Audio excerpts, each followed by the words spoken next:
2025 de bitti. 2025 de bitti Can. Arabayı getir de gidelim. Getiriyorum abi. Getir Can.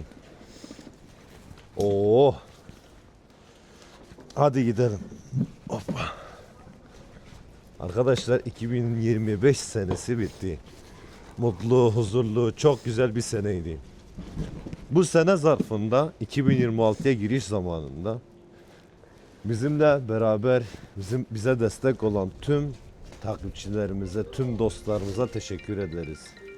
İyi ki varsınız. 2026 senesinde iş yerimize bekleriz. Gelemiyorsanız 600 kilometre bir gün, 1000 kilometre üzeri mesafelerde 2 gün iş gününden teslim ediliyor. Dünyanın her yerine 15 gün içerisinde tüm ürünleri teslim ediyoruz. Sağlıcakla kalın. Hayırlı mutlu yıllar dilerim. Evet abi.